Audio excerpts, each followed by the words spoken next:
On this week's episode of the Vero Beach Social Media Pop-Up Podcast, we talk to Wesley Mills and Jason Short from Mills, Short and Associates. We talk about marketing, how a small engineering firm can keep up with the big dogs, and why Vero Beach is so great. Give it a listen. You're going to love it. I guarantee it. But here we go. All right, everybody. Welcome to another episode of the Vero Beach Social Media Pop-Up Podcast. I'm here with Jason Short and Wesley Mills from Mills, Short and Associates here in Vero Beach. We're broadcasting this live and on location at Sailfish Brewery in Vero Beach. How are you guys today? Good. Yeah. All's good. Happy to be here. Thanks for having us. No, you're welcome. I wish that my voice was a little bit better. Getting over this little cold, but same here. So it's going to be more listening and less talking from me, which is good for everybody around. So I want to talk a little bit about Mills, Short and Associates, how you guys got started, what you're doing for marketing. Services that you offer, all that stuff. But as we usually do with two people, I'm going to start with one and then we'll move to the other. So Wesley, I know you pretty well, so I guess we'll start with Jason. Talk to us a little bit about how you ended up in Vero Beach and your engineering background. Yeah, so, how I ended up in Vero Beach was my wife, believe it or not. So, met my wife in 2004 in South Bend, Indiana. I'm from just north of South Bend, Indiana. Went to school up there at Rose-Hulman Institute of Technology is where I got my engineering degree. Moved down to Weston, Florida in 2005, beginning of 2005. And then shortly after that, my wife and I got engaged and decided to make the trek from Weston back up to Vero. Weston and Lauderdale were a little bit too crazy for us, in terms of the rush, and that was the housing boom at the time. So, it was just different. So we wanted to get something. I wanted to change the scenery, but not that big a change of scenery. So moved back up to Vero and, got back up. Got into engineering. I originally wanted to be a pilot, believe it or not. Just didn't have the opportunity to really pursue that. But being a pilot, every school that I looked at, you always needed a secondary degree, or you needed a master degree, basically, what would be called a primary degree. And so I picked engineering. I've always been interested. I've raced go-karts. I've been mechanically inclined my whole life. I like solving problems, and I like getting my hands on stuff. I've been in the construction industry since I was in high school, so just really enjoy it. Transferred my skills from the mechanical side to the civil and structural side, and just really grabbed onto it, like dealing with people. And, kind of the rest is history. I started my own business here in 2008, 2009 called JLS Engineering. Met Wesley and started a company. I met Wesley at the end of 2013 and started a business, and we kind of talked it and kind of ran through it. And he does civil engineering, I do structural engineering. Kind of saw the need for have both those services in the same spot. And boom, the rest is history. Been together since basically January of 14. Match made in heaven. Yeah. All right, so Wes, you're from here. This is a much different story than Indiana to Weston to Vero. Talk a little bit about your upbringing and where you went to school and how you got into engineering and all that. Yeah, so I'm born and raised in Vero, like you mentioned. My family's background has always kind of been in real estate and construction and land development, especially during 2002, probably up to 2006, 2007. So just naturally I liked and was around construction, land development. So I went off to school, and first I went to Jacksonville University and pursued a physics degree. And then after that, went up to New York, went to Columbia and got my engineering degree. And at that point, being in Manhattan, I was actually going to go into finance and do investment banking. Fortunately, I did not. And I ended up in New Orleans. A close friend of mine in school, her father owned an engineering firm in New Orleans, and it was right after Hurricane Katrina. So it was just booming with Big public need works, for engineering, huh? public works projects, levees. Yeah. Fortunately, we were the only engineering firm, or the engineering firm that I worked for was the only company to design a levee that did not fail during Hurricane Katrina. Is that right? So yeah, they actually Wow. got fired from the Corps because they wouldn't change their design. And then ultimately, when their levees did not fail, we had a huge demand for work. So it was a small company relative to the market we were in. It was a family-owned business, so really got to be involved with that on a much higher level than just a young engineer kind of coming in and doing the mundane task. And my wife was an attorney in New Orleans, and just at some point decided it was just kind of a rat race. And growing up here, knowing how great Vero is, always kind of knew that I wanted to be back here, and just how that would happen. I saw the opportunity to come back and start a business, and out of, just like Jason had mentioned, just kind of blind luck. We didn't know each other for more than probably a week. I think we started this company on a handshake and $1,000, I think. Well, your aunt knew my wife. It's family history, but that's Vero. Well, if you're from Vero, you're gonna know somebody. We There's always kind of joke about that. But so you came back. Now, Jason started an engineering company on his own. Did you work for anybody else beforehand, or was this your first real job here in Vero? No. So when I moved back, I was gonna kind of dabble in. I have a construction license and was going to kind of do construction and engineering, and I had one construction project, and I was like, you know what, I think I don't want to be a contractor. And I jumped over to, so about that time, engineering, it all kind of happened. I was probably only back a few months before we. Yeah, I think it was like August of the year before, right? Or like August 13 maybe. And I think I remember the story vaguely. You maybe came back July, August, and then so it wasn't long. I think we still had at one point, we still had all the Mills and Company like brochures and stuff for a long time. So when you guys got together, did you have a building? How did you decide where to go? Where were you stationed? What was the plan there? So fortunately, my dad had a building off 8th Street. In US 1, and so I was already kind of working out of an office there, and so we started where there was another office. Jason took over that, and then at one point we had so many people that my dad moved out, and we took over the building, and then that wasn't enough space, and that's where we moved to where we're at now. Gotcha. Yeah. So we used to work across the hall from each other, and I'd see your dad going up the stairs every now and then, and I'd say, "Hey, man, how's it going?" He says, my son lets me use a space every now and then," and I wonder if that's a little payback from when you kicked him out of his office on 8th Street. Huh? Yeah, that's funny. Well, that was before I think he had his office. Then he got his office, same building owner, same everything. Now he's got his own office. But yeah, true. True. He still comes and uses printers and plotters and things like that from us. So you guys are down off of Miracle Mile now, and you've got a few employees. You want to talk a little bit about those guys and how they came to you, because you just started with you two, but now you've got a couple of people helping you. And we so when we started, it was just us two. We ran kind of ragged. We were starting up, So I had like I mentioned before, I had previous business, so I had kind of a clientele built up. I could maintain it by myself for a little while. Got to the point where I needed help, and so we hired Tara. I think 6 or 7 months in, Tara Adams. It was Tara Vardigan at the time, but now it's Tara Adams. We brought her in. She kind of helped me out quite a bit. She's still been my right hand person ever since. So we kind of started building on that, and then we needed somebody to answer the phones. So we brought Nadia Meek at the time in, and she came in and helped us out on the phones, and then brought my dad in to do construction and site inspections and try to help us out in the field with stuff. And then at one point we had another gentleman named Steve was in there. Steve came along, and then now we have William DePetris. Yeah, we've been really fortunate in the people that we've been able to hire and bring on and be a part of the team. Being a small company, you got to be really compatible with each other. And I think we've been fortunate in that sense that we all operate well.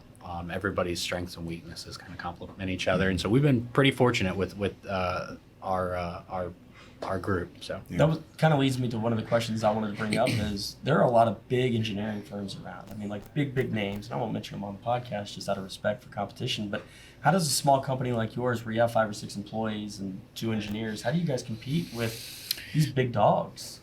We have to be very efficient, and that's the thing I think that drives us being and having the people that we do, and having them be as efficient as they are at what they do. Everybody has their own role, but everybody has to, like Wes said, everybody has to complement each other, and we have to be flexible and kind of things move quick and move fast. We push hard. I mean, we push our employees hard. We push ourselves hard to grow the business, to get into those bigger projects and get into those areas. I mean, you got anything you want to add to that? Yeah, I think. We feel like we're kind of in a different market than the bigger firms. You know, a lot of the bigger firms don't have key members of the company in the, you know, performing the tasks that we do. So we feel like Jason had mentioned, that we're more efficient. So when we get involved in a project, it's a principle. We have a vested interest. We're moving it. When we're talking with staff, whether it be with the county or whatever municipality, they know us. They know we're not wasting anybody's time. There's a clear dialogue between us to efficiently get through permitting and resolve any kind of issues. So there's a much more hands-on approach from our principals than you would get at like a big firm who would purely kind of more handle administrative tasks. And client meeting, like the head client meetings and things like that. We're very hands-on. Well, it sounds like you've got a comprehensive approach and a comprehensive understanding of every project because you've got your hands in it, whereas, like you said, maybe the principles of some of these other. I was just curious. I didn't know the answer. So. Yeah. This is a softball question. So, This is just curiosity. Yeah, I mean, if you're going to do take a land development project, for example, we are involved in every project in some way. So you get us, like that's the difference. And so we see ourselves in a totally different market than some of those bigger. Yeah. We don't have we don't have some of the capacity, I guess. I mean, but we still press. I mean, so we still push. I mean, we do have a lot of work that's big, but I mean, it's big because we press and we work hard. If we need to put in more hours, we put in more hours. I mean, we push. What would you consider a job too big? Like a 4,000 unit apartment building or something? High rise. Well, obviously you don't have that issue here, but I don't know. I mean, again, curiosity. I think where our limitations come is when you need, so a lot of those projects don't really require as much staff as most people would think. Where you need a lot more staff is when you get on projects where you have to just throw the 30 people at one project. Indian River County, I can't think of a job that really is designed and executed in the county. So think of all the projects that we've had here. That probably is done by 1 or 2, 3 engineers at max. It's the state projects where they're looking for you to throw resources, you know, on top of resources at things, and that's just not our market. We haven't pursued that. Now, I guess on the flip side of that, is there a job that's too small? I mean, if I need you to engineer the patio in my backyard, is that like that's somebody else's job? No, I think if we've and we'll be honest. I think that's the one thing we try to do is be honest with you. So I mean, if it's something we can take on and you have the time and we have the time to do it, absolutely. We still do some screen enclosure engineering, very, very minimal, but we do it, in particular for one client. But, you know, I mean, we'll do stuff like that. It's just, it's got to be, you know, one, we look at each project individually, so no project's the same. We don't just price projects the same, we don't scope them the same, none of that. I mean, so we take them, we look at them. If we can't service it the way the customer needs to, then we just won't take it on, and we'll just be honest about it. If in other terms, though, if we can, we're happy to do it. Yeah, it's not a big deal. I mean, I don't have an issue doing smaller projects, larger projects, mid-size, you know, different materials. They don't bother me at all. So you guys kind of cover the whole gamut when it comes to construction engineering. Is there one industry or one type of business or one type of building that you guys focus on more than another? I mean, we always joke, you handle the up and down and you handle the side to side, right? But is there one, I don't know, like a car dealership versus an apartment building versus a warehouse? I mean, yeah, they're all unique, I think, in their own respects. I mean, so, you know, take what Wes does in the land development side and the horizontal construction and the infrastructure and the things that have to be planned and platted in and things like that. I think that those are different than what we have to deal with, where you have to get 10 to 15 permits or whatever it may be, and you got different organizations asking. We really have one. I mean, you know, we're dealing with building departments on the structural side and the construction consulting. So I mean, I think that's a huge difference. Not necessarily an intimidation type thing, but it's just slows the projects down on the civil side and makes the projects a little bit faster on the structural side. Gotcha. And how about on your end? You don't. All you're doing is figuring out the ground, and it doesn't matter what you put on top. Well, yeah, it's funny, is like Jason mentioned, is we may have to get, you know, 10 different permits for land development to be able to start land development, and of those 10 permits, 4 revolve around the drainage. So it's 4 different agencies reviewing the same thing with different criteria. So a lot of times that can kind of be challenging, kind of working through. As far as types of projects, I think we've stayed really flexible in that, we have projects throughout the state of Florida, and they, vary from self-storage facilities to multifamily projects, single-family projects, amusement parks. We've really we've That is a done wide almost variety. Yeah, anything. it really is. That's what I'm saying. We're very flexible, and it's kind of been, even when I had the last business, that was my forte, was just to keep it flexible. Take on different projects, new and exciting stuff. And believe it or not, like we like the new stuff, but like the retrofit stuff's interesting. It's different. It's a new challenge every time. You get work on a house that's from the 1920s or the 1940s, totally different than working on a house from 2008 or 2009. Requirements here in the state of Florida. We work in other states, but in the state of Florida, it's the most stringent. So I feel like it probably outside of like earthquake requirements for engineering, but the wind loading here in Florida, hugely dominant, as far as what we designed to. So it keeps it fun, keeps it interesting. When you get a diverse set of projects, it can be stressful, but at the same time can be rewarding too, because you're like you help Joe Smith out, and you help a home builder out. So it's an interesting and fun way to go about business. Well, as you guys know, this is a marketing podcast, we're a marketing company, so I want to talk a little bit about marketing. One question that I have is, again, you guys, very, very small company, very, very small engineering firm. How do you stand out from the rest of those guys? You've talked about how you can be more efficient, how you can compete with them. But how do you stand, for instance, maybe because you're from town, people know your folks, this and that, maybe that helps, or your wife. I don't know. How do you get to the people before the big dogs do? Yeah, on my side, I think it kind of goes back to when I first got here. My father-in-law works at one of the local window and door companies, or he's about to retire, but he works at one. So I got a lot of my contacts through, and I worked there when I first came back while I was training for my professional engineering license.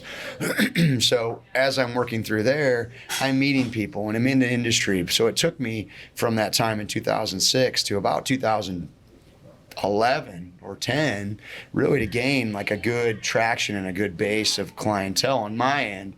Most of my stuff early on was word of mouth. And then we started I got into the petroleum industry as far as designing structures for that.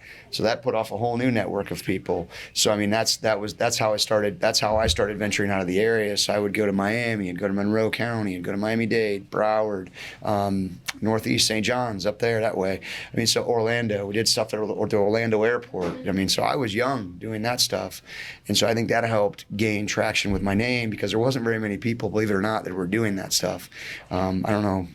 It's funny, scary. When you think petroleum, you don't think Florida. I don't. I think like the Gulf, Mobile or something like that. These are the structures, though. These are like the gas station canopies, the buildings that house the tanks. Things like that. So mostly metal, steel structures. And I like that. That was a good niche for us to go, or for me to go down. Right. And it gained a lot of attention from outside. And then we started getting into, okay, well, let me try this. And so we just kind of, on my end, it kind of branched off that way. Of course, being in town here, our largest clientele is local, but being in town and knowing and having the network that I built from 2006 to now has helped me immensely, and getting my name out there and then doing the things that we're talking about doing as far as servicing clients and making sure that we're responsive. When you call me, you're going to get a call back. Right. So that's the big thing on my end, I think. How about for you, coming back to town? Was that easy? Was that hard?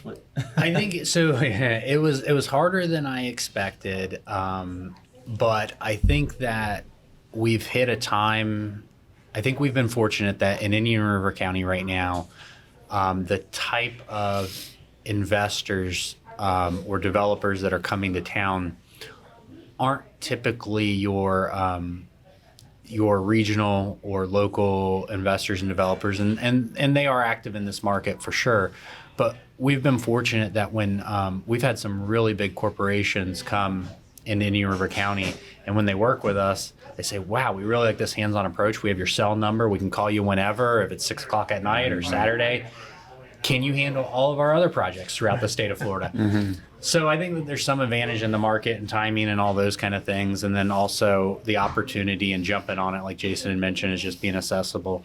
And then it doesn't hurt being born and raised here. You know, when I sit in a meeting at the county, chances are the person that we're working with to get to the finish line is we went to high school together. Right. You know, you know where that other person stands because you've dealt with them for 25, 30 years, you know? So that has been helpful as well. Yeah. One thing I know about you guys is you do a lot of nonprofit work, and I think that probably helps you guys out, in my opinion, a lot.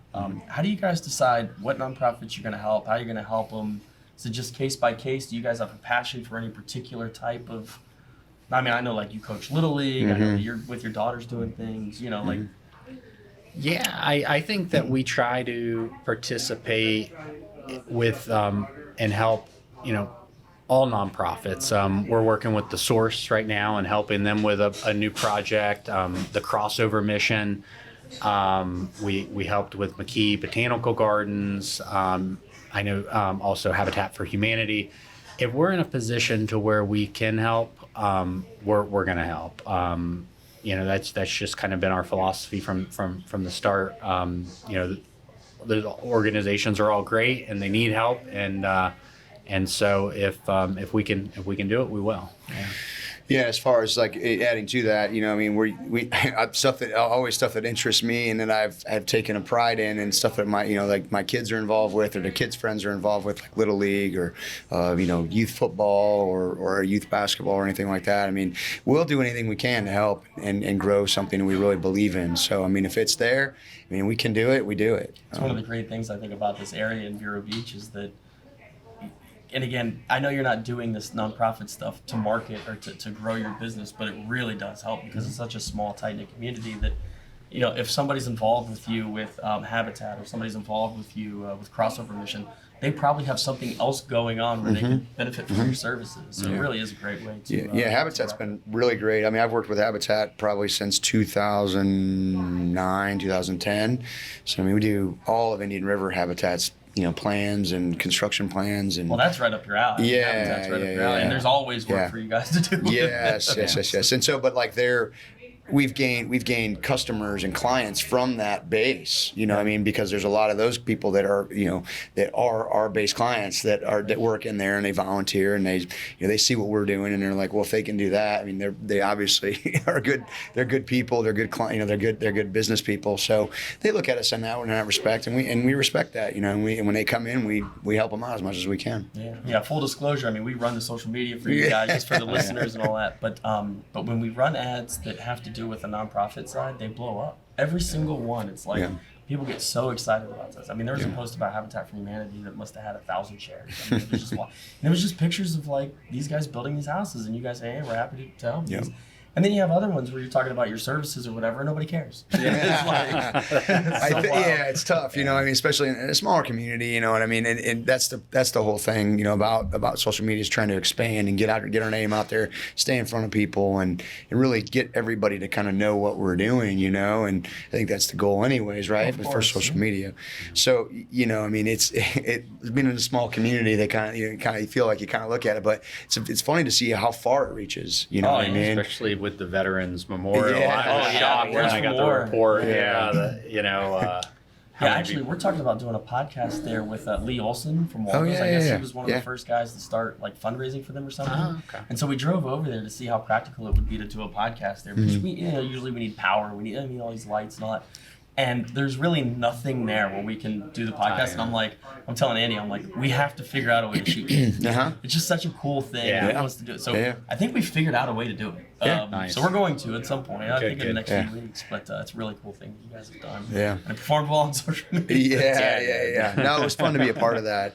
You know, and we didn't do a whole lot on the structural side. I know there was a couple other firms involved in that, but Wesley, you know, working with, I think it was Roger Walker and those guys, and working with that and getting that kind of through the city and approval process, I think that was huge. Yeah, it's always fun being a part of the projects like that because everybody's excited for them. Permitting normally goes a lot easier. Everybody's on board kind of both from the permitting side, engineering side, to where they kind of, go through smooth. So Well, I love when these people at the county get passionate about something and then they figure out a way to make it work. Yeah. Whereas on the opposite, when they're not passionate about something, they They figure don't, out a yeah. way to squash it. Yep. Yeah. It's like, wait a It's minute. interesting how that works. Yeah, right? right. So, yeah, not knocking the county guys. I Yeah. love all those guys over there. But I think that there's some truth to that.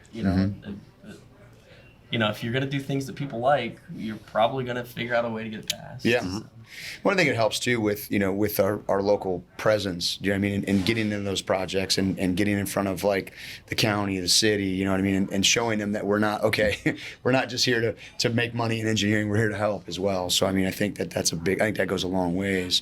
That's what I've tried to do is build a good rapport with the local ordinances and county and the city, just to understand listen, we're all here to help each other out, right? Like we all want to do it right, but let's work together. So that's kind of what I try to pride myself on with that stuff. So other than word of mouth and social media, are there any other direct marketing approaches that you guys have taken to try and get in front of developers or builders or anybody like that would be interested in engineering services? Or you guys have grown to where you are with basically just that? Yeah, exactly. Yeah. The power of Vero Beach. Yeah. It's a great Yeah. In Vero, if you do a good job, everybody will hear about it. You do a bad job, everybody will hear Yes, about exactly. Well, yeah. what I like to say is you can do 99 good jobs and one bad. Yes. Everybody's hear Yes. about the bad. Yeah. one. it. Yeah, that is true. And that happens a lot too. Yes, Yeah. yes, it does. So I don't want to be remiss before thinking again. Sailfish, we have the fancy. Wes doesn't have. It. Yeah. Yeah, we got a little Sailfish action. What are you drinking there? What is this? This is Sunrise City. All right. Sunrise City IPA. And what is this? The White Marlin? This is good stuff. Yes, it is. Yeah. Yeah. So this is. Yeah. Did you guys help with this at all, or this is just? Not this. We helped Okay. with the Fort Pierce location. Yeah, so We it was did. nice when they moved into the new facility downtown. We got the chance to help with all the conditional use approvals and take that in front of City Fort Pierce, and they were extremely welcoming. That was an easy project to kind of be involved with because they really open armed and welcomed them to the new facility in Fort Pierce. So we did the conceptual special exception approval, which is normally sometimes, especially for a brewery, can be controversial. Oh, I'm sure. It was Not in Fort Pierce though. no, Yeah, not that was pretty downtown. easy. So, The only thing they frowned upon was when we mentioned maybe we're going to do a rooftop deck. They were like, "Oh, wait a second." Yeah. We don't want people on the roof downtown after 10 sunrises. yeah. Yeah, it was good. We did that part of it, and we also did the structural part of the initial part. We didn't obviously do the tap room, but we did some initial structural analysis on the stuff that was there. We did just basic stuff, but it was fun. And Nick's a friend of mine, and we enjoy going out playing golf every once in a while and enjoy some good beer. So What was in that space before Sailfish moved in? originally it was like a J.C. Penney's, wasn't it? Like long ago, it was like a. Yes, and it might even have been a bank before J.C. Penney's. Yeah. But yeah, definitely one of the Yeah. big box stores. But it wasn't J.C. Penney's. Yeah. So was that real tricky? I mean, taking something like a department store that I guess the department store is pretty open, but then figuring out a way to get stills in or whatever it is that they put in there. Fortunately for them, it was a giant space. I mean, like when they first moved in there, they took up like a small portion of it. And I mean, it's grown to what you see today. But I mean, the original plan was let's start this way, and then it just kind of blew up. And of course they still had, I think at that time they were just still doing their micro batches at the other place, the original place on Second. Then they moved over, and they kind of moved everything over. Gotcha. And then that's when I think Pierce came in and took over at the other place. But it's no, I mean it was huge. It really wasn't a whole lot of limitations. I think it was a no-brainer at some point. I mean, I think that the biggest hurdles on that are fire approvals and then conditional and parking and things like that.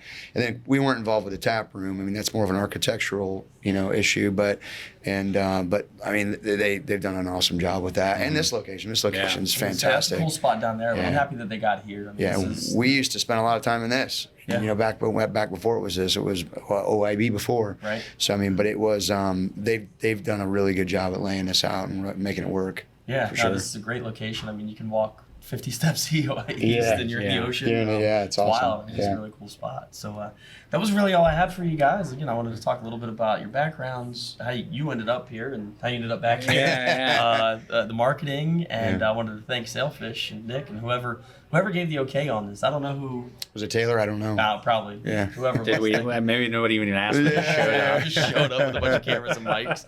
But was there anything you guys wanted to add? Was there any shout outs? Any extra, No, I'd like to thank Sailfish too. I mean, I think it's awesome they let us do this.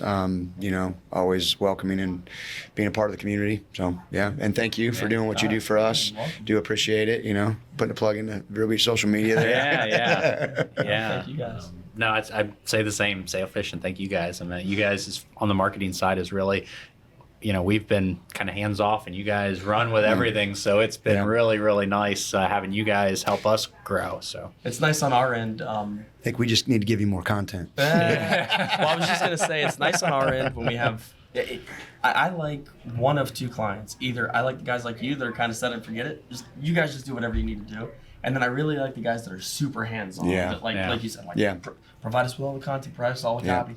We get some that are kind of in the middle, and it's just, that's why I don't have any hair left. It's hard. Yeah, it's hard. You got to go one way or the other, right? You got to be Right. super involved or like hands off. Yeah. But the hands-off approach, we're okay with. Yeah. So we really enjoy working with you guys, and thank you for coming on the show. Absolutely. And again, thank you, Sailfish, for having us. Yeah, thank you. I hope that this voice didn't annoy too many people, because man, I'm sure getting over this cold, things been going around. So. Yeah. Again, thank you guys very much. Absolutely. All right, that's Thank gonna you. do it from us. All right. All right.